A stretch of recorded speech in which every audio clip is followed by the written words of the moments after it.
All right, so I've been at Trail Angel Mary's. We've had a lovely time. Wonderful time. Great time. We've done all kinds of things, and now it is sadly time to continue on down the trail, leave Duncannon, and enter the rock crap that is ahead. So It's finally getting out of the vortex. finally de-vortexing, doing a 4-mile day to get out of here. So I'm going to show you what the pack looks like all loaded up. What did it weigh earlier? 17.8. 0.8. So We weighed it on my scale. almost a pound shy of the max for the bag. It's not going to feel very good, so I'm going to eat as much food as I can tonight. Thank you so much, Mary. Oh, I love you. It's been absolutely Thank you lovely so being much. here. Trail days would be nice. This is the 17.8 pound pack, loaded to the gills, ready to go. Most of my food is in the bag, but a lot of stuff like the fruit and the soaking container and that sandwich don't fit inside. So this is one of those places where trail goes right through town. And it's cool because you interact with people, you see townspeople and how the town really is. And Duncannon has been really nice. Trail Angel Mary has been absolutely amazing. It's been so fun hanging out with that sweet woman and Greg and her friend Sue and everybody.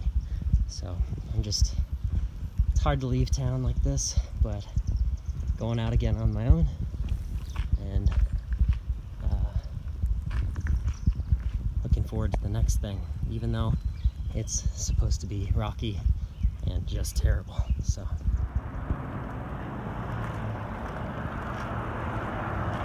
crossing the Susquehanna, the Juanito River, one of them. There's another bridge I cross over there. Both rivers meet here. Nice little pathway here so I don't get run over.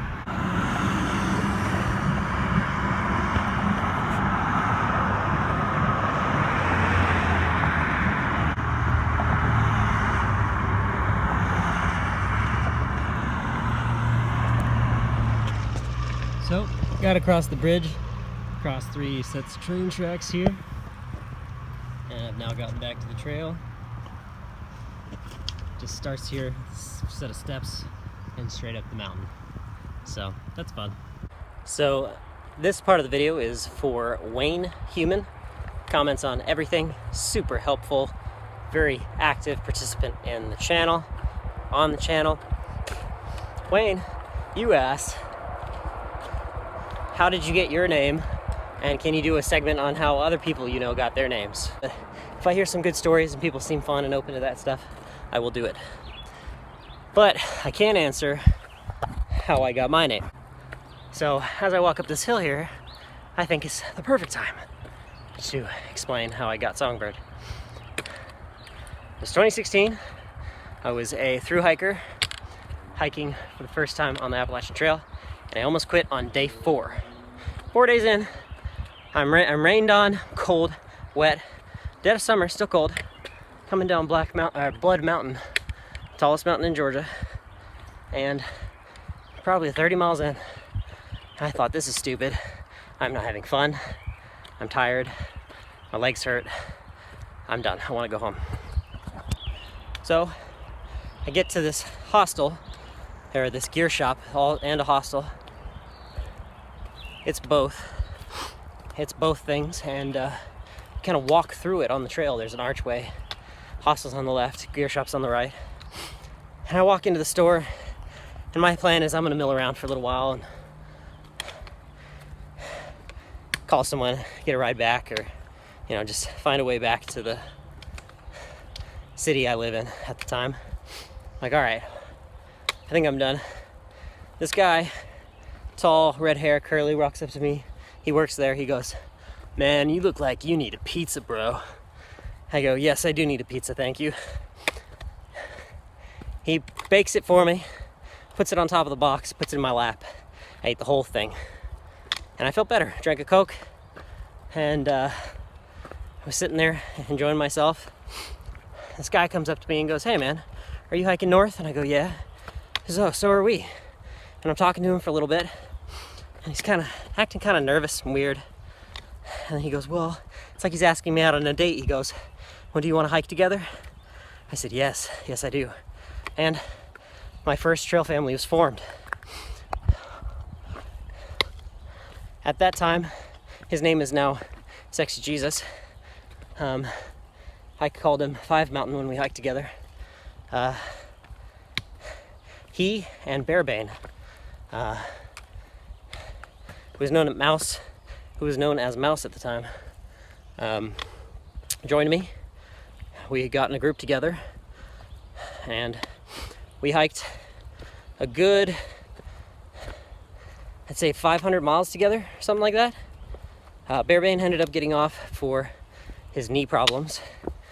Sexy Jesus ended up going and finishing his through that year in December. I went and I saw him finish. So that's all the background. These guys were hiking with me for a long time, and we'd named Bearbane. Sexy Jesus has gotten his name, and they're like, we gotta name you. I said, I don't know. I don't like anything that I've heard. No one's really come up with anything for me. Some kid that was sectioning said I should be called Cap, like Captain or something like that. I just thought that was kind of weird. So, kind of rejected that one. And, because I was like, all right, this is what we're gonna do or whatever. And I used to be captain in EMS, so he thought it really shined through, and that's how I act, so that's what we should do. But they one day said, okay, you hike ahead, we're gonna talk today, and by the end of the day, we're gonna figure it out. You hike ahead, we'll meet you at the shelter, and when we get there, we'll have a name for you. I said, okay. Hiked on, they roll into the shelter, they got smiles on their faces. They're like, we got something really good, bro. I said, yeah? He's like, yeah, I really like it. Bearbane goes, yeah, I really like it too. I think it's perfect. Go, okay, what is it? Lay it on me. All right, Songbird. I go, what? It's a girl's name. I'm like, no, man, listen. It's not a girl's name, it's cool, check it out. They go through this big explanation about how in the mornings I'm really chipper, got a lot of energy, and when everyone's tired and wants coffee and is trying to pack up their stuff, the chipperness can kind of be annoying, like songbirds in the morning. Okay, so far not so good, right? But throughout the day, I'm chirping away, talking, having conversations, and very happy and positive on trail. Okay, a little better, right? And then they got to some heavier stuff. They had been having, issues, tense stuff, and strong talks, and bad things happening, and feeling bad on trail and things, and kind of took it upon myself to be a group morale officer. So that was the other part of it. And so it was mainly an attitude thing, I think. And I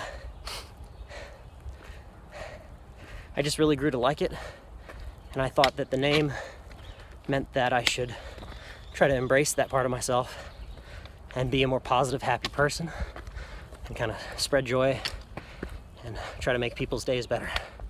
So that's how I got the name. Thank you, Wayne, for commenting and supporting the channel so much. And hope to see more of your comments in the future. And if you have any other requests, please let me know in the comments and I'll get to them. Have a good day. Well, this is what the trail looks like right now. We're about to have to go on a rock scramble kind of thing. This will be really bad in the rain. I'm glad I didn't leave yesterday. Taking a little sanity break here. Took my pack off. See down on the bottom where it's real wet. My back's wet. It is very rocky through here. Excuse me. See, the trail goes straight down here. This is flat, and the trail just goes, 90 degrees down. It's like stairs. Anyway, so there's another blaze over there. This looks a little sketchy. I guess we go down to there and then across and over, but I'm taking my time today, not going so far. got plenty of food to get me to multiple towns, so I'm just gonna take this stuff really slow, enjoy myself, and cool off a little bit. Sweaty, and it's not even a hot day, so all those beers and burgers in town must have cost me some sweatage. This is pretty cool. My sandwich has been wrapped up at the deli, I guess, with all this plastic. I mean, I hate the waste of plastic, but I guess it keeps the bread from getting all soggy. It's pretty neat. Good morning. We had a chilly night in the low 50s last night. 51 degrees was the low. And I've got a view here behind me caused by the power lines, which is always really nice to have a view. And it's warm in the sun. Chilly still in the woods, but as we get moving here, you warm up, and it's nice to sit in the sun for a second, warm up, and get that view. Duncannon is back this way some 3-4 miles, and just love the way those fields look from a distance. But I'm gonna keep going here. Woke up, ate a huge breakfast, ate a lot of food for dinner last night, and have taken a significant amount of weight off of the pack. I'd say if we start out at 17.8 plus a sandwich, we're probably at 15.2 something pounds. That would be my guess. So the pack feels much better today. I feel much better today. Woke up took 2 Aleve and waited a while after I ate to let it all soak into my body. So I'm hoping I can do some good miles today. A little complicated today. There's a shelter in 24 miles, and the next good campsite with water is probably 14 miles from this morning's starting point. So I don't know, I'll probably end up going 14 miles, which hopefully the leg holds up. I've been trying to keep it to shorter days just to avoid any problems, but if I did a short day today, it'd be 6 miles, and I don't think that that's long enough. I think I've woken up early enough today, and I feel good enough so far. Based off yesterday with the knee brace and everything, I think I should do at least 10, 12 miles and see how I feel later in the day and push it to that campsite. I know I won't do 24. I don't want to strain myself like that. But pretty nice morning. Again, like I said, it's chilly in the actual woods. Probably still in the 50s. Feels like 70s in the sun though, out in that view. So we should be on a ridgeline all day today. If the trail is nice like this for a majority of it, we may be able to get a lot further than expected. You just never really know. You have to be flexible in your planning. So off we go.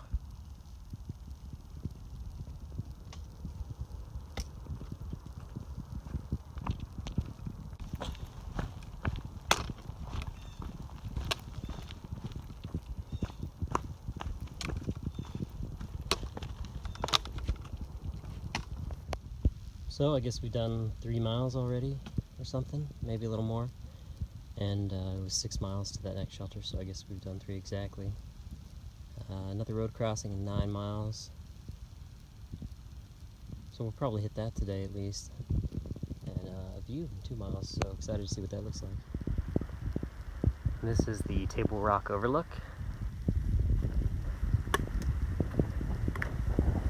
Path down here.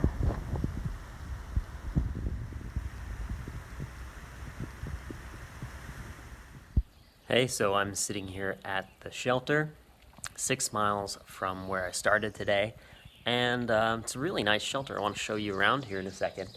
I'll give a little shout out to, I think his name is Doc.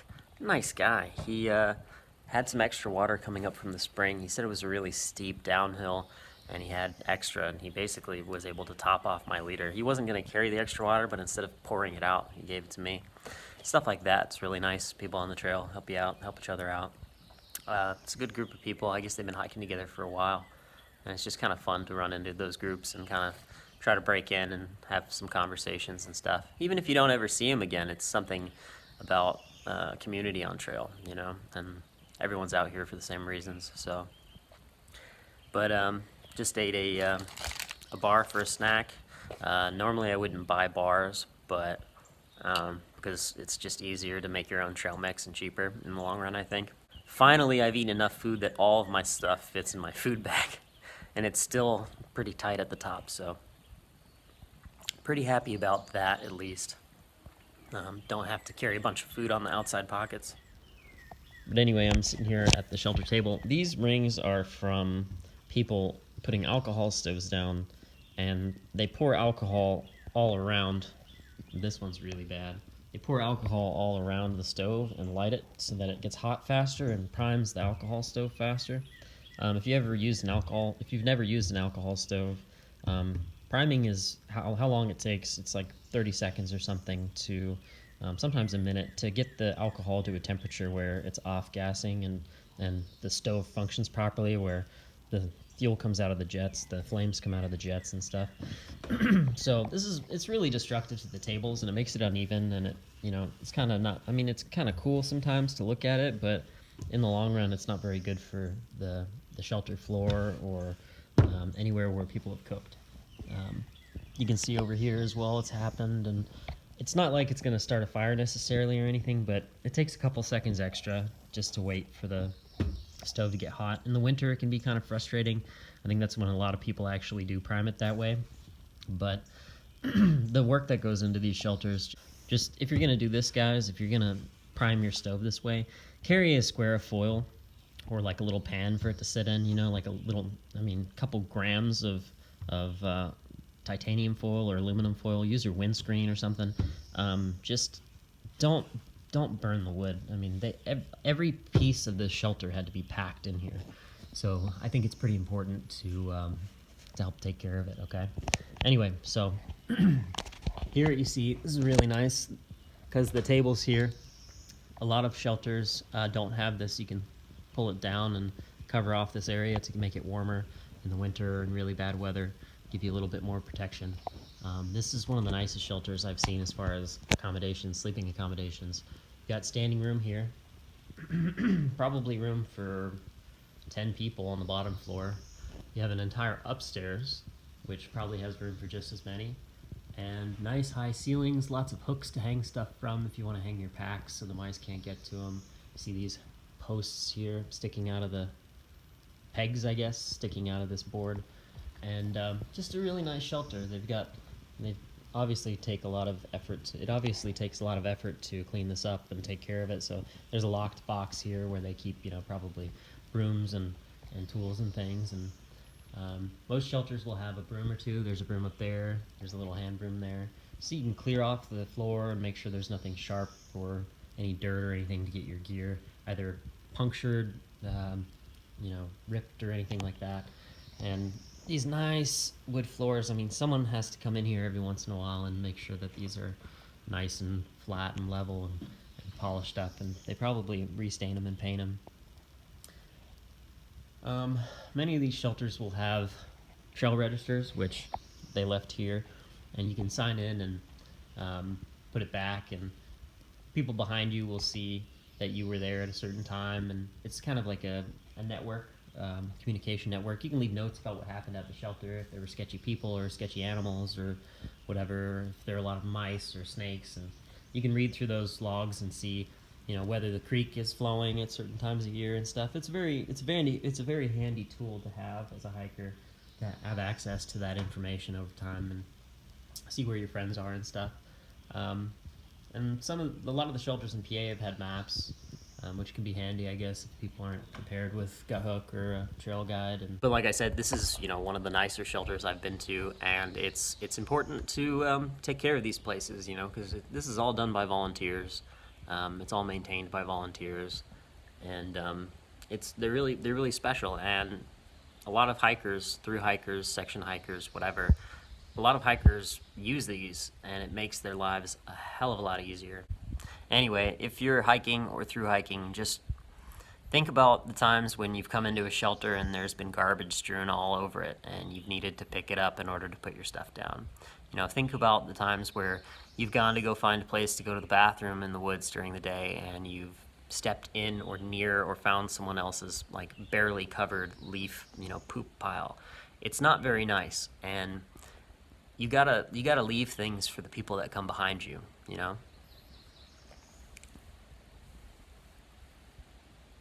Anyway, that's the end of my rant for today. I'm really glad that I have this full liter.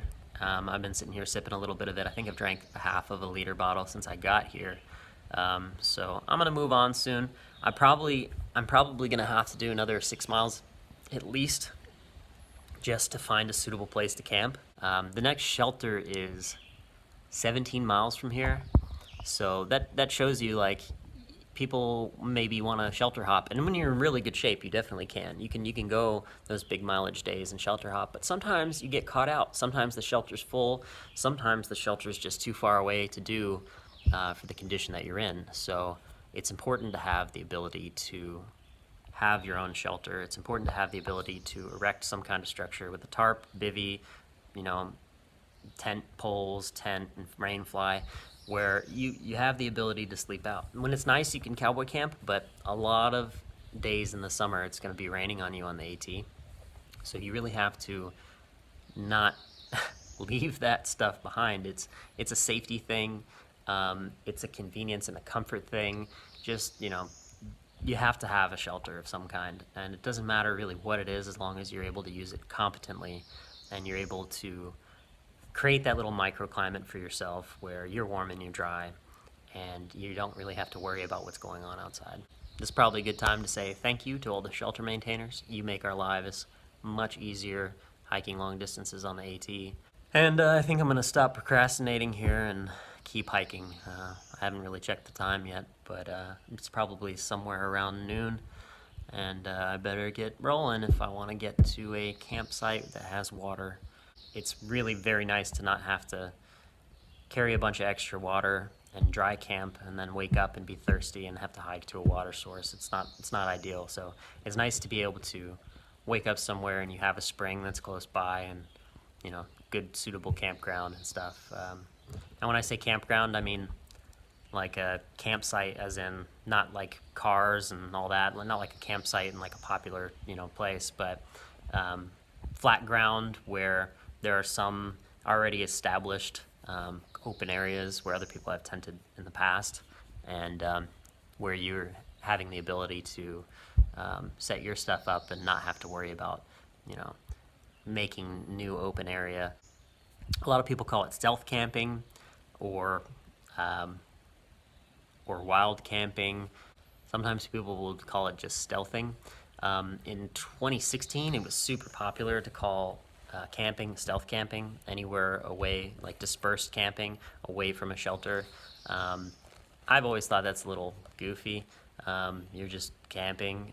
Wild camping is also kind of a weird term because that I would think is where you're away from an established trail. On the AT, you're camping in suitable sites. You know, stealth camping is where you're kind of hiding. You're being stealthy. So dispersed camping, and then shelter sleeping. So, all right, I'm gonna get moving. We got some pretty rocky stuff here today. I'm gonna flip around and show you. This is the kind of stuff, especially in the summer, but even earlier, like late spring, you really gotta watch these open rocks for snakes. So you can see how there's this open exposed rock, and there's like open space here for the light to come in. This is snake country, man. There's all these little cracks for them to get into and hide away in and be safe, but they can come out pretty easily and quickly and sun on these rocks. really, really important to keep an eye on where your feet are going to be and not just where they are. Because I've had friends be really close to stepping on them and never really even see them until it's almost too late. So when you're hiking in the summer especially, pretty important, look at where you're going to be stepping. In fact, there's some snakeskin right there. See? Snakeskin? That's exactly what I'm talking about.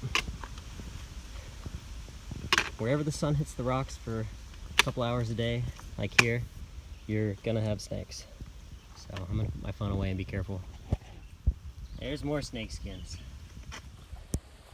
Well, the knee's a little agitated and I haven't been using the kilt as the Scots intended.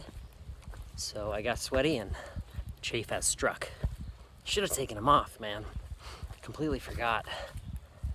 And I wore them yesterday for 4 miles, no problem. I've been wearing them around town under the kilt, no problem. But it's just so much better without when you're sweaty and hot. Heat and moisture and friction means chafe. Doesn't feel nice. Not at all. Hey man, if you think it's TMI, you could watch another channel. Yow! I think I got a couple miles left yet. I know that I was going at a good pace earlier, but slowing to a grinding halt today.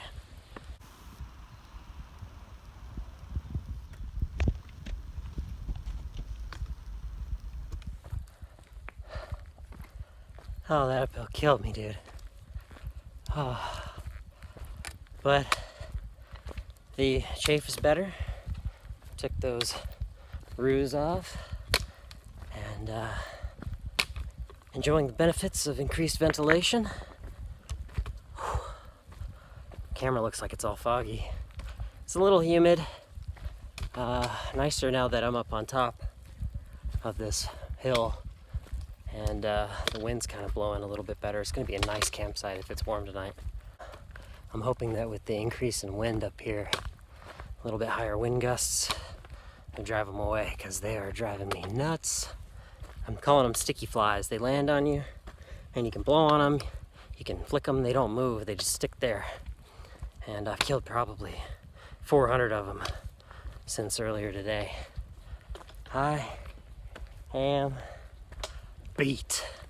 It has been over 13 or something. I think it might be 15 miles today, which will be like a normal day for last summer, if not a short day. And I'm coming up on camp and I'm ready to crash, man. So I think I'm at the campsite. This is Cyrus C. Sturgis Jr.'s memorial here. Someone's been smart enough to carve their name and crap on it. Hey guys, this is Songbird. I am in a hotel in Hamburg and patching up some gear, patching up my body. I felt a little sick yesterday, so I decided to spend an extra day here. And good thing too, because I have been doing a heck of a lot of work in post, trying to get all the videos edited down to where they're palatable length and everything kind of flows and makes sense. So nice clean shaven Songbird. The weather was getting a little too hot for me to stick with the beard. So anyway, thank you guys for watching. This is part 1 of the trip to Hamburg, and part 2 is coming very shortly. I have more editing to do on it. Right now it's an hour long and it's just a camp video showing what it's like to be in camp by yourself until people show up, or what it's like waking up in the morning with rain and how my poncho works in the rain and everything. So hope you guys enjoy that. It should be up very soon. And again, thank you to everyone who likes and comments and subscribes to the videos. You're helping out the channel a lot, and it's been a lot of fun to interact with you guys when you ask questions. So keep it coming, keep watching, and thank you, and we'll see you in the next video.